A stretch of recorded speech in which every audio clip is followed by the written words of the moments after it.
Nature's wealth, good for your health. This is the Raw Life Health Show. I have much experience with fasting. Over the years, I fasted for 3 or 4 days often, and a couple of times for a week. But this past year, or currently this year, I fasted for 30 days on water. And I want to talk about in this lecture my experience with water fasting and why we should do it or who shouldn't do it, and so on. Hopefully, this will answer many of your questions. So, I know many of us love food and we love to eat, but it's really a great freeing thing to be able to not eat.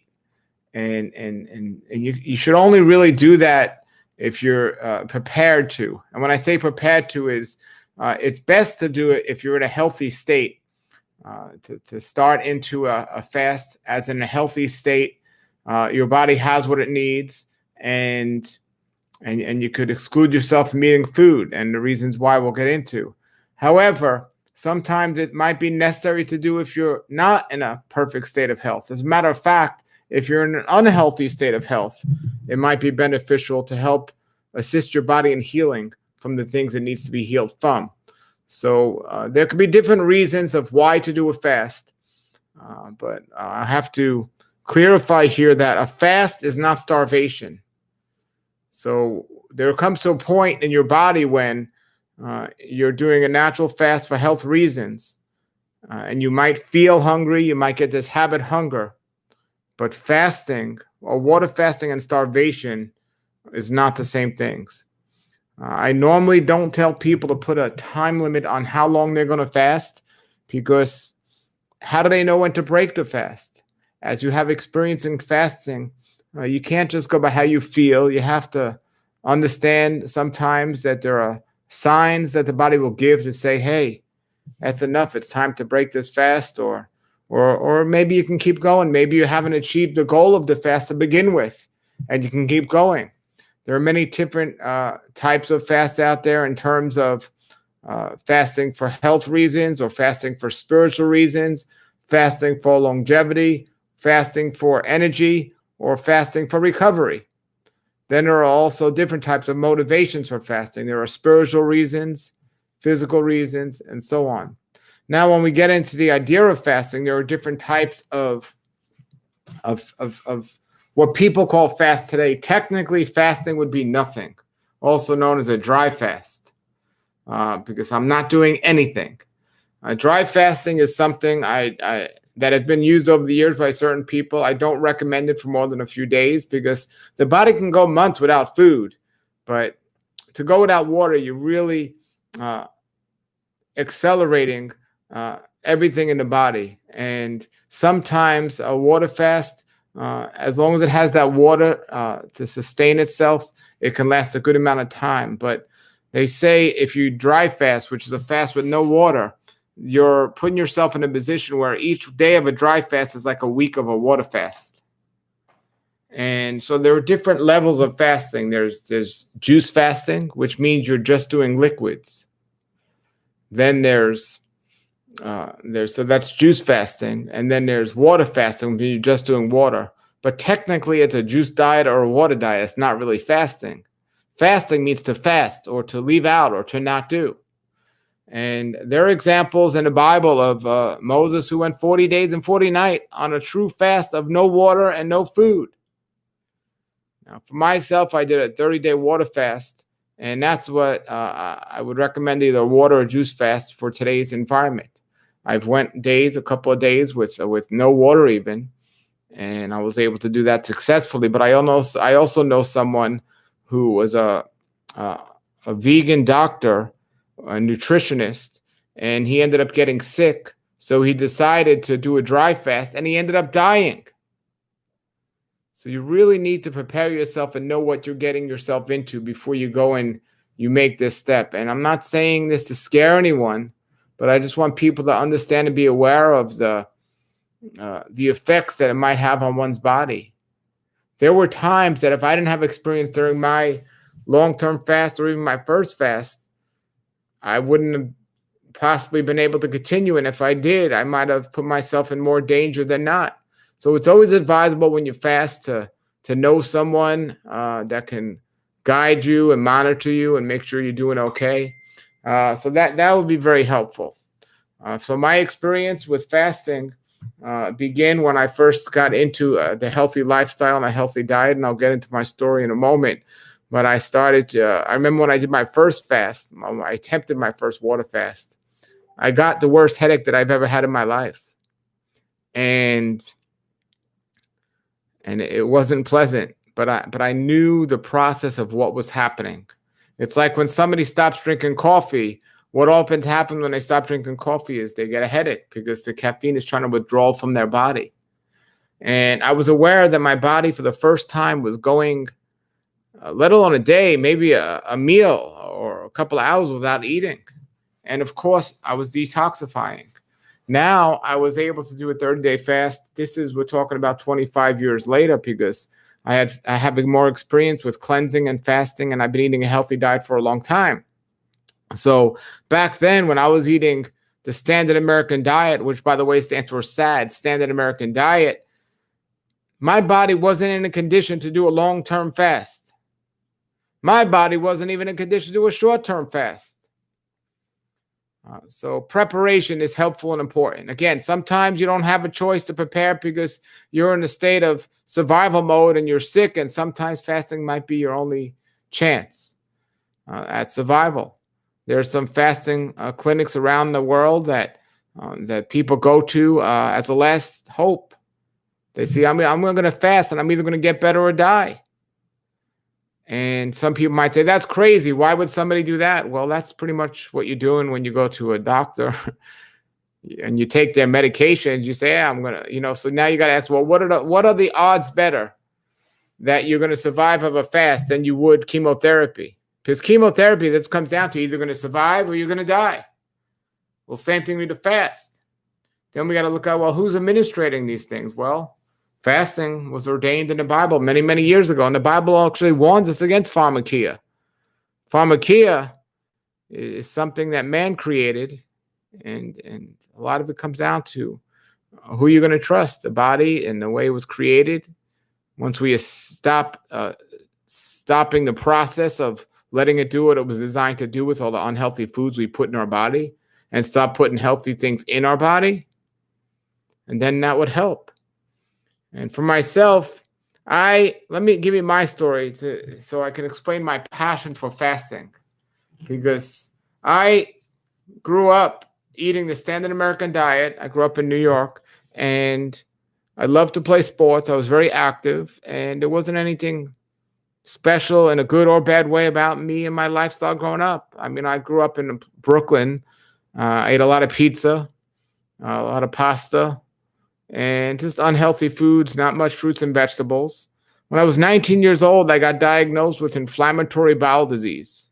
And I did what I was trained to do at that time, and that is to take a lot of drugs and medications that the doctors would prescribe to me. And though my condition of my inflamed colon sometimes wasn't bothering me as much when I took those drugs, I started to experience what doctors would call side effects. But they weren't really side effects. I call them direct effects because they were directly messing with me. So I had to figure out something else, because every time they gave me one of these drugs to take, their pharmakia, I would end up with a new issue. So I just kept trying to explore and look at things. And I wasn't necessarily overweight. I was one of those people that some people say, well, you're lucky because you could eat whatever you want and not put on weight. Well, there's still a consequence of that. And I didn't know the consequence. And it got to a point where I was eating all this food, and I wasn't putting on weight, but it was doing damage to my body, because it really wasn't food I was eating. It wasn't healthy food. It was, again, the standard American diet of what we eat today.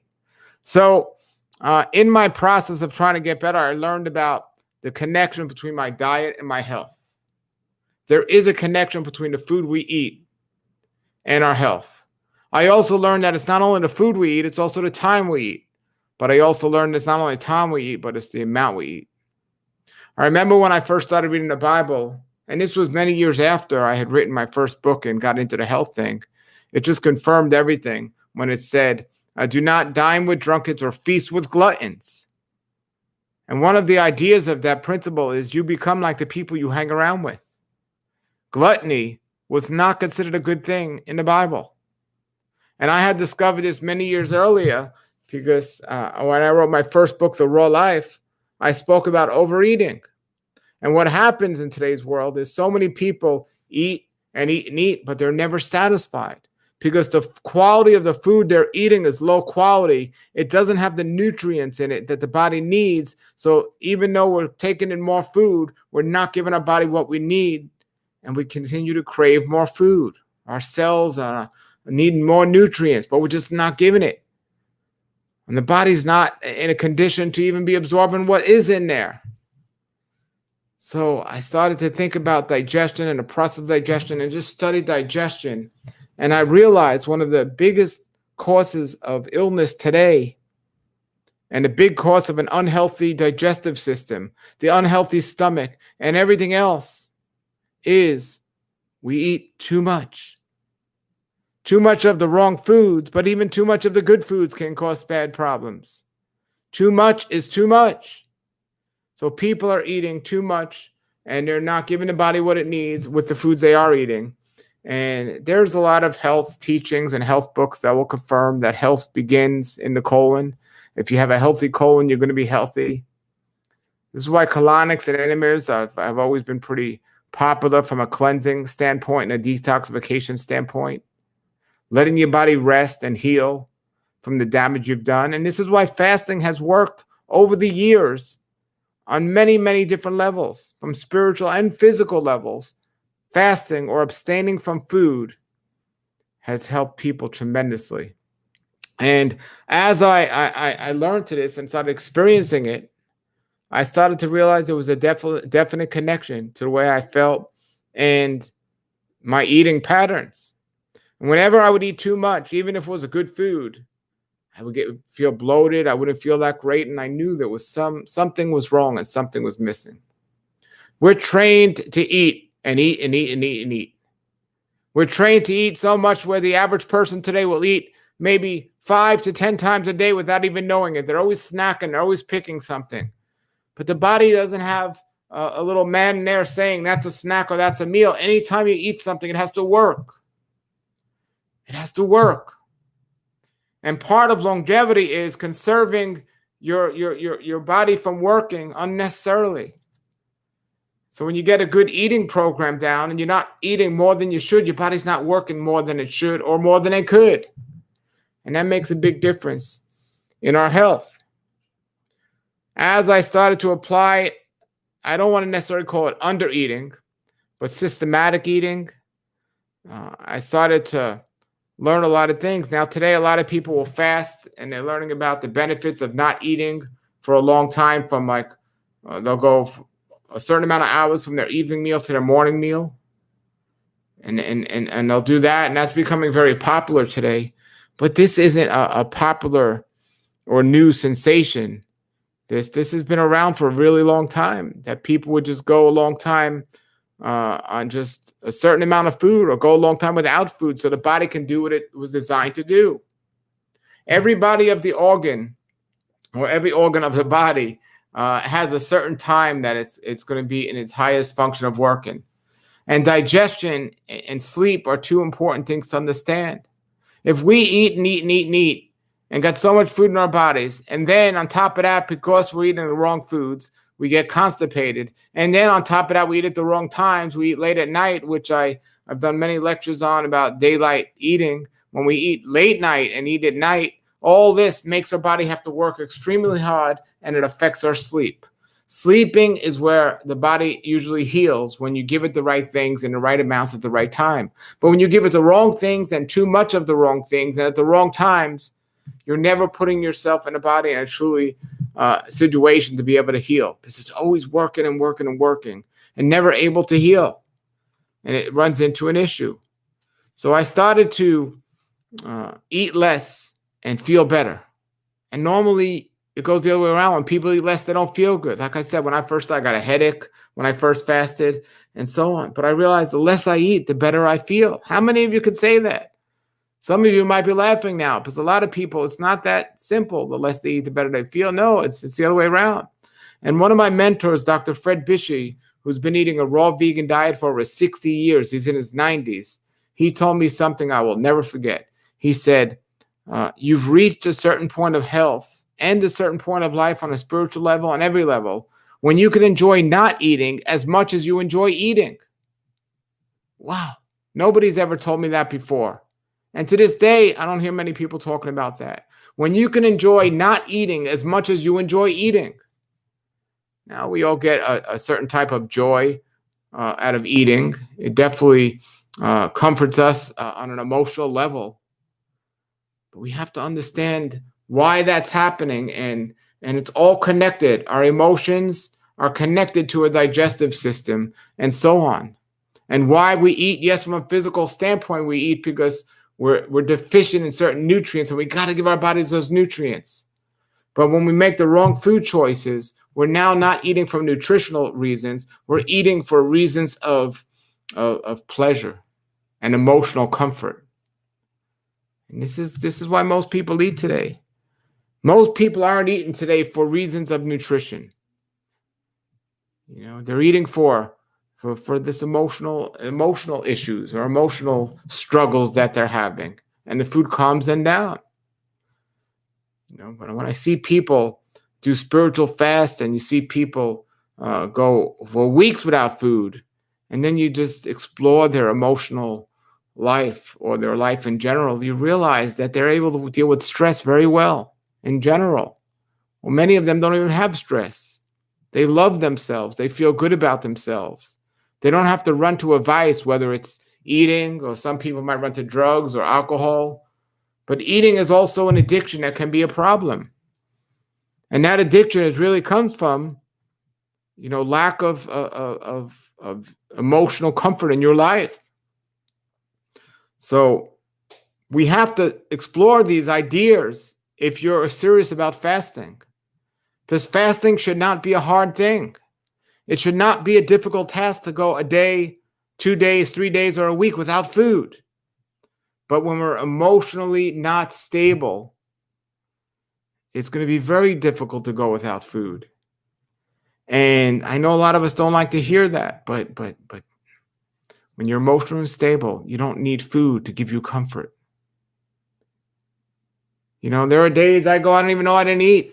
I'm just feeling so great about my life and everything else. But there are other days where, they're far and few between, but I'll get out of character for myself, and I just want to eat. Just I gotta eat. I don't have to eat. I went 30 days without food. Why do I have to eat after a meal? So the more I got into this and learned this, and I wrote my first book about overeating, we just need to eat less, just trying to help people improve their digestion in general.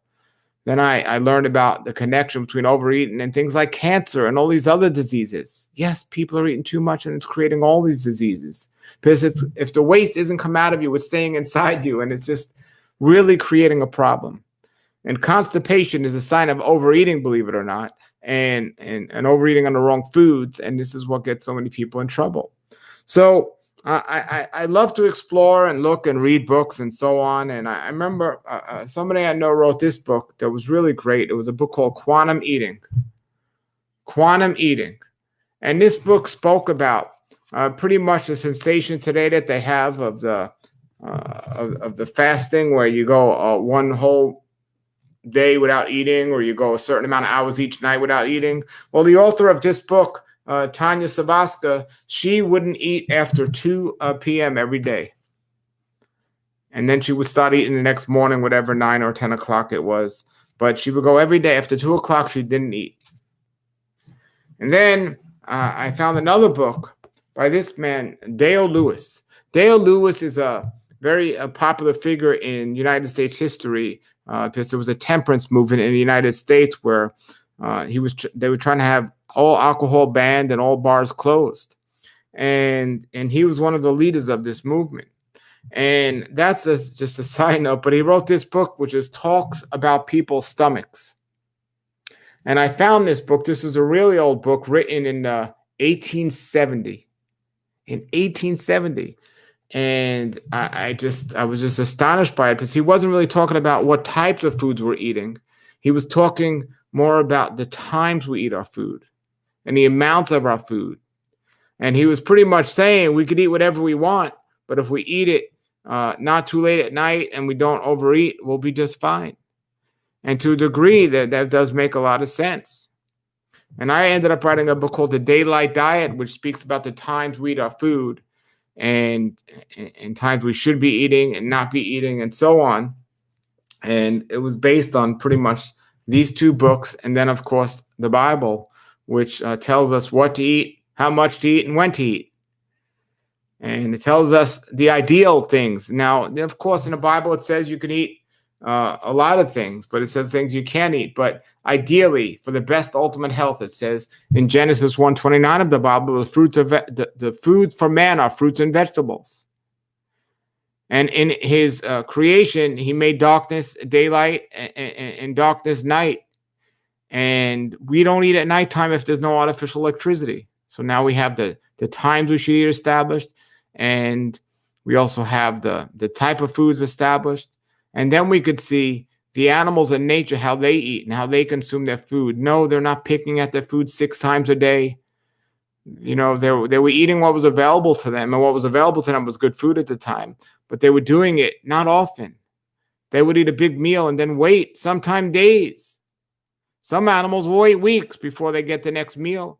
And you might think, well, that's just because another meal wasn't available to them. No, that's not true, because carnivore animals like cheetahs and lions, they could go hunt a different animal every day. But they don't. They wait. They eat their food, their meal, and then until they go again. It's not the next meal. I trust you, it's not like 3 or 4 hours later. So I took all these things into account and just over the years build my mind up for experimenting with fasting or experimenting with eating less. Water fasting was pretty simple and easy for me. Juice fasting was pretty simple and easy, because basically you're juicing, so you're taking liquid in. And from my experience with fasting, this is going to be another thing that might help some of you if juice fasting is what you're trying to do. Fasting is not the issue. We don't miss food when we're fasting. What many of us are missing is sugar. Sugar is what really drives the emotions. Sugar and fat, of course, but really the sugar. So from my experience with juice fasting, if a person juice fasted with no sugar, and I'm talking about artificial sugar as well, fruit juices and so on, they had a really difficult time fasting. But if somebody fasted with sugar in their juices, they had no problem at all. Person goes 30, 60 days on a juice fast, a long-term juice fast, as long as they had some sweet juice or some sort of sugar in their juice, an apple or carrot, they don't miss the food, even on an emotional level. Now, and for some people's situation, or just to get used to not picking and eating food, that might be okay in certain situations. But when you start fasting without sugar in your diet, doing green vegetable juices like a cucumber, spinach, celery juice with no sugar, now it starts to get difficult after a couple of days. And then when you start just doing water only, then it really starts getting difficult.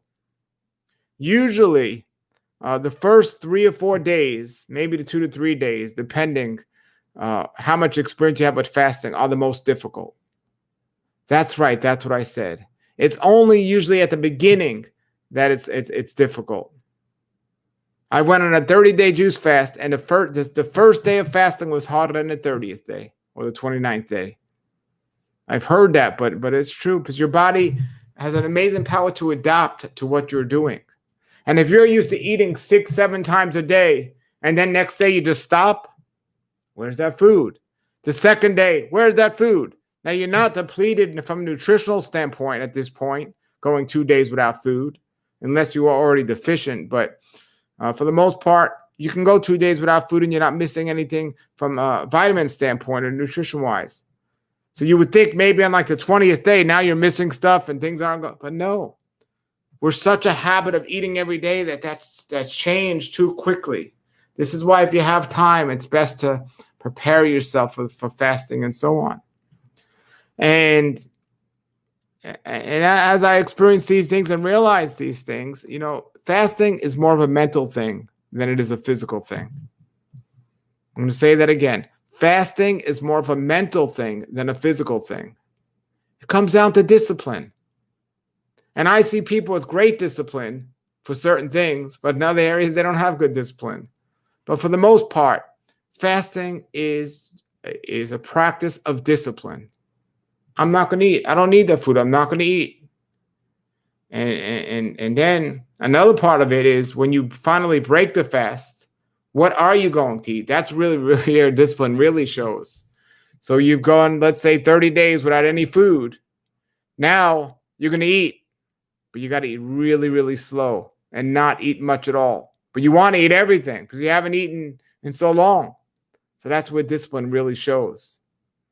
And some people would call me up sometimes and say, hey, Paul, how can I stop eating cooked food? Or how can I stop? I want to go on a vegan diet and all these different things. I said, look, I could tell you what to eat or not to eat, but I'm not a psychiatrist. I can't help you with your discipline and your emotions. That's something different. But I'm telling you, there's definitely a connection between all of this, and it all comes together and it just works beautifully. So I didn't set out trying to do a 30-day fast when I did it, but I want to share my experience with that. So after I did that, I had my issues with my stomach and my colon. The doctor's drugs didn't help. They didn't help at all. I was getting more sicker than everything else. I've met people at this place called the Hippocrates Health Institute in South Florida. Were getting better from all sorts of illnesses and diseases. And where I live here in South Florida, I live right down the block from a place. At the time, I didn't live here, but I've been there. There was a fellow named William Esser, Dr. William Esser. And Dr. William Esser was somebody that ran a fasting retreat where he would supervise long-term water fast. Literally walking distance from my house now. And I didn't know about it then. And I was writing a book at the time called The Raw Life. It was my first book. And I got an opportunity to meet Dr. Esser, and I spoke to him. And I interviewed him in the book. And I'll never forget some of the things he told me. And I said, no, this is a man that owns a fasting clinic, a fasting retreat. And I said to him, well, how often do you fast? And he says, hardly ever. I said, how are you running a fasting retreat and you never fast? He goes, I don't overeat, so I don't have to fast. That's when I was making this connection with the need for fasting comes with the need for overeating. The need for overeating comes on an emotional level. And there are people out there that can control that and then control their eating habits. And my protege, Dr. Fred Bishy, or my mentor, I'm his protege, Dr. Fred Bishy, he would talk about fasting all the time and how special it was and how amazing it was. And there was a fellow named Paul Braggs, that wrote a great book called The Miracle of Fasting. And over the years, I would read these books, and I would just like read these books and see what they had to say and everything else, and come to a lot of conclusions about things. And your mind works better. Everything was working better. And just thinking about, why do people eat so much? 5 meals a day is what's popular today. 3 meals a day is something that became trendy. At one point, it was two meals a day people used to eat. 2 meals a day. They only had breakfast and they had dinner. So they would eat breakfast, which was breaking their nightly fast, and dinner, which was usually eating, believe it or not, around noontime. But then as technology went further and further, and now the man couldn't stay home all day long, so they pushed dinner back till the end of the day.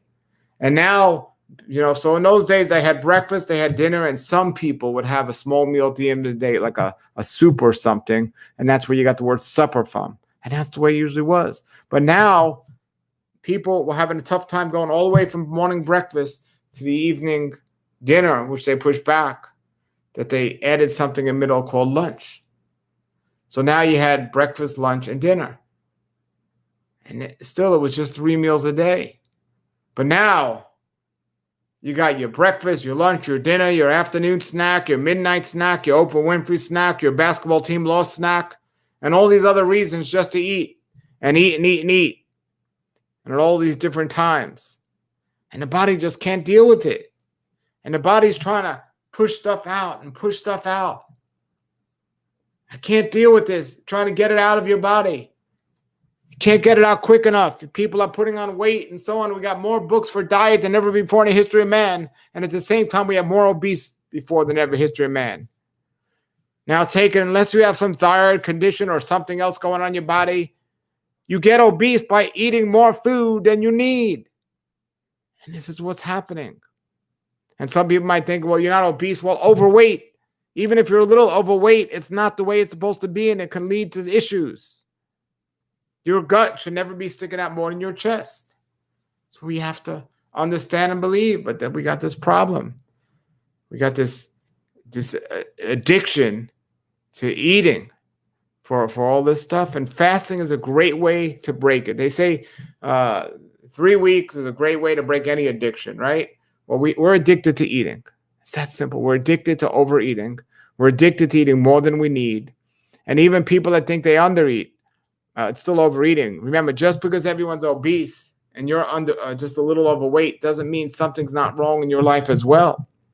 So for me, in my experience, what happened was I've been on a raw vegan diet for many, many years.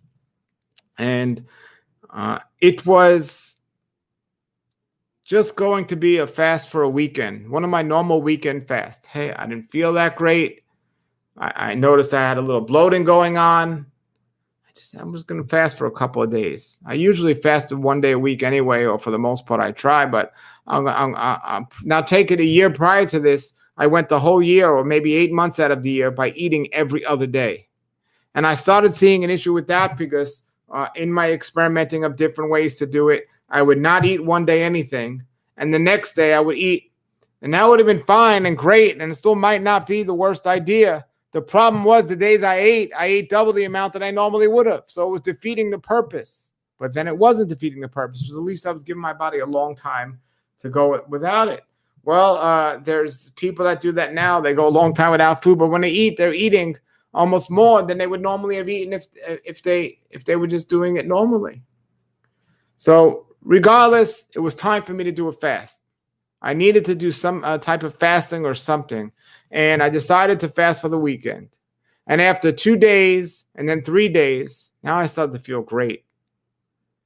So after 3 days, I just kept going. And after a week, I was like, wow, I've never fasted this long before.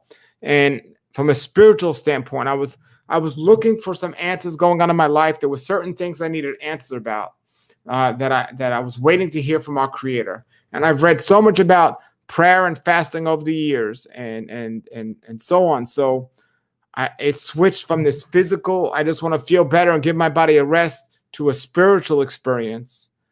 And I was just able to just talk to our Creator and fast for a really long time without any food. And then I got to the point, and I was just taking it day by day. And then I got to the point where I wanted to fast 40 days. I really wanted to get 40 days. And I was doing wonderful with it. I wasn't eating. I wasn't thinking about food. But the interesting thing was, where I live, I have a bunch of fruit trees. And it just so happened to be an early season this year. And I wasn't planning on doing it anyway, but it just so happened that all of my mango trees got ripe with the most amazing fruit you've ever seen. I was like, wow, this is interesting. I was so focused on not eating and on my fast and so disciplined that I took those mangoes and I was able to literally cut those mangoes up and freeze them or dry them while I was fasting. And I wasn't tempted at all to eat them. I waited a whole year for these mangoes to get ripe, for some of them longer than that. And I was not tempted in eating them. And at the same time, people were coming over my house offering me food, some of my favorite foods. My neighbor had some fruit growing on their tree, a jackfruit, and I love jackfruit. She said, can you help me, teach me how to cut this open? I literally cut it open, and she gave me a piece of it, and I gave it to my daughters, and I said, you guys could eat it. I wasn't even focused on food, and I wasn't tempted by food, but I was around food. It was very interesting. And the longer I went, the easier it got. Now, I'm going to be honest with you. There were a couple of days where if I got up too quickly, I felt a little dizzy. and doubts can start coming at your mind. And I would call Dr. Fred Bishop up, who has a lot of experience with fasting, and he would tell me, he would explain what's going on. And now, ideally, checking my vital signs would have been a good idea, but from the symptoms I was having and just feeling a little dizzy sometimes, and he just said, get up slower. Just get up slower and take it easy. Don't work too much. And that's another thing. I wasn't working a lot. This is interesting. I wasn't working as much. I was trying to rest as much as possible and lay down as much as possible. And sometimes I had to because I was just a little tired. Sometimes I just didn't have to, but I wanted to because I know I shouldn't have been overworking. So I was taking it easy. I wasn't working as much. But the amazing thing is, I wasn't eating, and because I wasn't eating, I really wasn't going to the bathroom. So between not eating and not going to the bathroom, I had so much extra time on my hands to do things. It was amazing to reflect how much time we actually spend preparing food, eating food, and going to the bathroom. And without those three things, I found myself having so much extra time. Now, there came once or twice on the water fast where I did an enema and I did have a bowel movement, which was astonishing to myself to begin with. 2 to 3 weeks after fasting and not eating anything, I could do an enema and still have a bowel movement. That was pretty amazing. But I had so much time on my hands to get a lot done, but I was trying not to get a lot done. So I was creating more time for myself to rest, I guess. And it got to a point where about day 25, I wanted to go 40 days. I literally heard from my creator. He said, 30 days, that's enough. 30 days. 30 days. Stop on 30 days. And now I knew I was going to be stopping on 30 days. And here's the interesting thing. I didn't tell anybody about the fast while I was fasting. My daughters knew. My neighbor knew. Well, I say anybody. I didn't publicize it. I only told a handful of people. Pretty much my daughters and my neighbor were like the only 3 people that really knew. And I lost a good amount of weight. I lost 35 pounds. But I was doing it. It was wonderful. And I just had all this time to get more stuff done. But I knew I was going to be breaking it on day 30. And it's day 25 now. So now I only have 5 days left and then I'm going to eat. And I still wasn't even thinking much about food. I started to think about and experience or study how to break a fast. And I started to read a whole bunch of books on fasting. Somebody told me about books by this wonderful preacher about fasting. And I have a whole bunch of them right here over there. And I started reading those, and it was just the spiritual experience of fasting and everything. And it was just motivating me. And everything was just really great. As a matter of fact, this man here, Franklin Hall, I read a whole bunch of his books. This is Atomic Power with God with Fasting and Prayer. And I remember Fred Bishop would tell me, if you're not praying, you're not worth fasting if you're not praying. And I wanted to hear from our Creator on certain things that were going on in my life. I heard from my Creator about those things. Those things were answered. And he also told me to break the fast on day 30. And I did. So this is crazy. This is really crazy. The last 2 days of my fast, knowing I was going to break it, because all this time I was conserving my energy and I was thinking I was going to go 40 days. The last 2 days of my fast, I had more energy and physically did more than I can ever remember doing in my whole life. I live in South Florida. It's hot outside. And I pretty much had in the hot sun, working on my trees and cleaning up the yard. The last 2 days of my fast, I did so much work. I had so much energy. And it's not recommended if I was going to go 40 days to do that. And it might not have been wise to do that anyway. But I just knew I was going to be breaking my fast. And I felt it was okay. I just felt that well. And it came time to it. Now it was going to be time to break the fast. So what I did, the first thing I had after the fast was coconut water. And I didn't want to do too much. I mean, I could have probably drank about 10 coconuts at that time. I didn't want to do too much, so I just took 4 ounces of a coconut water. And I videoed it too. And I later showed that video and spoke about that experience on my website. So after doing the coconut water, I did about a week of doing blended salads. And juicing. That was the 2 ways I broke my fast. Blended salads and juicing. And I wasn't eating a lot. I was eating more than half the amount I was eating before I was doing this. I had ended up losing, I think, 36 pounds or such on the fast. I wasn't liking the weight and the bloatness I was at prior to the fast, and now I just was pleased with everything. Prior to the fast, so here's what's interesting is my whole adult life, before I got sick, I weighed about 150 and 160. And as I was into this health lifestyle, eating a raw vegan diet over the years, I was 140 pounds. Now I'm 5'7". So I weighed 140 pounds. So the average person now looks underweight. It doesn't look good, but I felt amazing, always looked amazing. No matter what I did, I was about 140. There were times when I would do a weekend fast or a 3-day fast, and sometimes I would go down 135 or something, maybe 130 at most. But 140 was my weight. There are times where I could bulk up because I learned a lot about exercising and building muscle on a vegan diet, and I would get up to maybe 145. But in the last 2 or 3 years, something happened where I was exercising a lot, and I wanted to get bigger and just prove to people on a vegan diet that you can be muscular.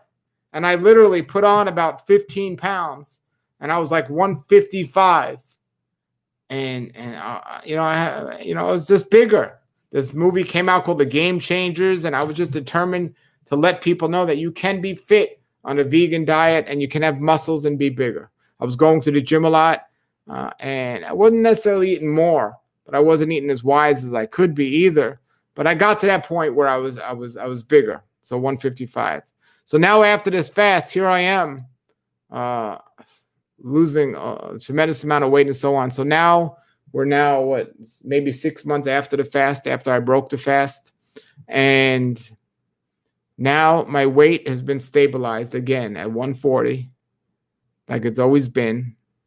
I feel amazing. I started feeling amazing. I mean, I've always felt amazing even before the fast, but I have so much more control over my emotions, so much more control over the food I eat.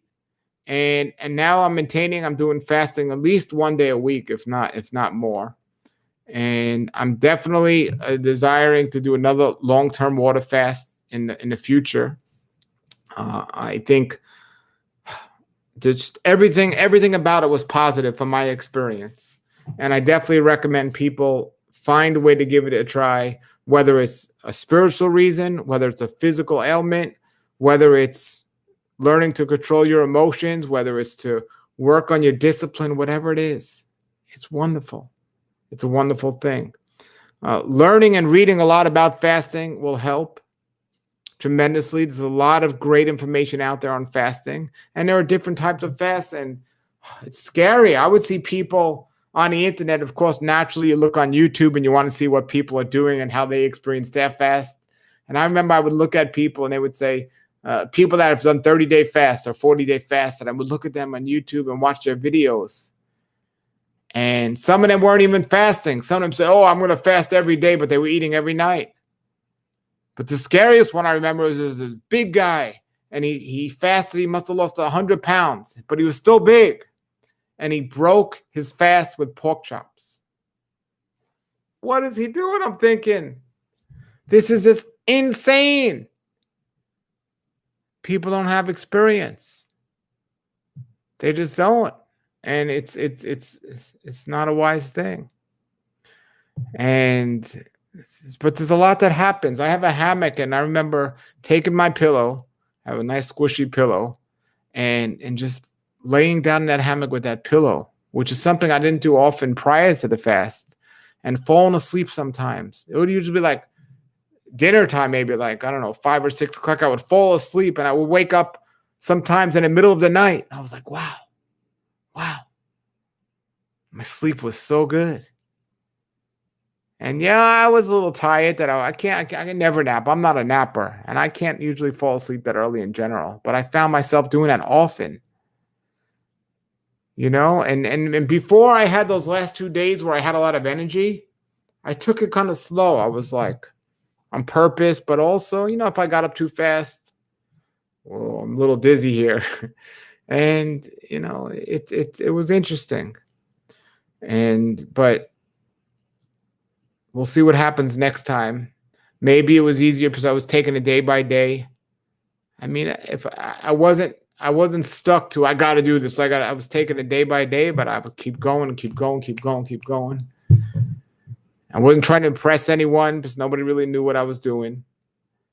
And then I did make a mistake during, I think on day 14, I made a video and I put it up there for about, I don't know, for a day. And then I took it down. I'm like, what am I doing? I don't want to tell anybody this, but I'm not ready to break this, and so on. And just I learned. So I do recommend, though, if you're planning this out better, take your time with it. It's not something. Prepare yourself for a long fast by doing a short fast. Go 1 day a week with just water. Start doing that 1 day a week with just water. You can do that. Stop eating late at night. In general, it's just not a good practice. Try to go 1 day a week with just juice. Maybe go do juice 1 day, water 1 day, and juice another day. So let's say every Friday, Saturday, and Sunday. Let's say every Friday you're going to fast. Every Thursday and Saturday, just do juice or something. Or or something like that. Fast on Saturday and just do juice on Thursday, Friday, and Sunday. And then another thing is your schedule better than anyone else. So when you're considering a fast, think about all the things in your life and your schedule. If you're going to school, maybe during school break might be a better time to do it.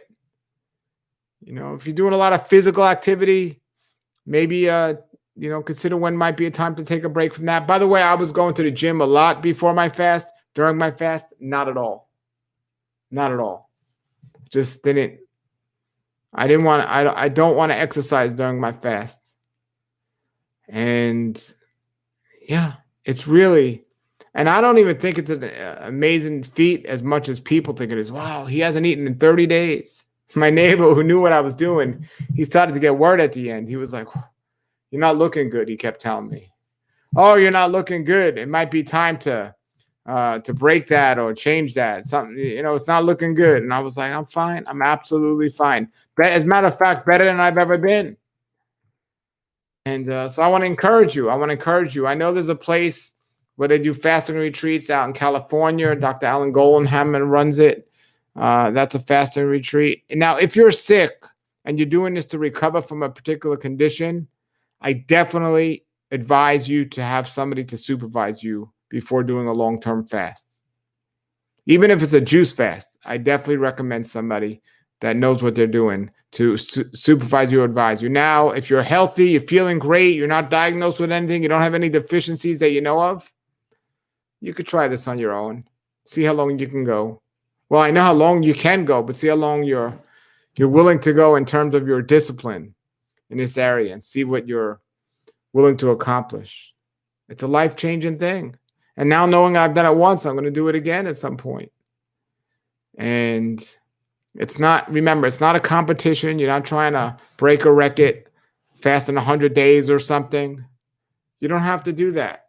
You don't have to announce to the world. You don't have to wear a shirt saying I'm fasting and all this stuff. Make it a personal experience. And don't even think about it. From my experience, I found if I don't talk about food, people usually don't talk about food. If I stand on the corner saying what you're eating is going to kill you and I'm a vegan, which I often do, but if I don't say anything, nobody's saying anything to me about I eat. Even if I'm in a crowded room and everyone's eating, even if I'm not eating, nobody will say anything. Let alone not eating something that they don't agree with. But even if I'm not eating anything, most people won't even notice. Somebody might mention later, I noticed you haven't eaten. Oh, yeah, I ate earlier. I'm so full. Little did they know it was a month earlier. But yeah. Don't. Even though I was around food during this, it's not necessarily advisable to surround yourself with food, if possible. I did push the limits, and I won't say it was the wisest thing, where I was literally cutting up my favorite mangoes and bananas right from my tree, taking them down and freezing them. So maybe not the best idea, but maybe, who knows? I mean, I took it seriously, but I didn't take it so seriously like, oh, if I don't eat this, I'm going to die. No, no. As a matter of fact, I believe I got to a point where I feel just as fine not eating as I do eating. And I think you all have an opportunity to get to that point. So I pray that you were able to experience it. And please share your experience with me. If you can get these books, my book, The Daylight Diet, will help you get in the habit of eating less. This book, Quantum Eating by Tanya Savaskar, is a great book. This book talks about people's stomach. I have it on my website at rawlife.com. Great book, rawlife.com. And those fasting books by Franklin Hall, these are more spiritual fasting and praying. You can just look him up. He's in Arizona. Reverend Franklin Hall. He's no longer alive, but there are people that are distributing his book soon. Reverend Franklin Hall. And you can contact me if you have questions or testimonials or whatever. You can see all my videos on my website. And you could also contact me, www.paulnison.com, PAULNISON.com, or you could just go to rawpaul.com. So one of the great things you can do for your health is to eat less and enjoy life more, have more time, and recharge your body and let your body recharge and heal from anything and everything. All right, everybody. Thank you so much for watching. Have a blessed day. Nature's wealth, good for your health. This is the Raw Life Health Show. Raw Life, brighten up your life.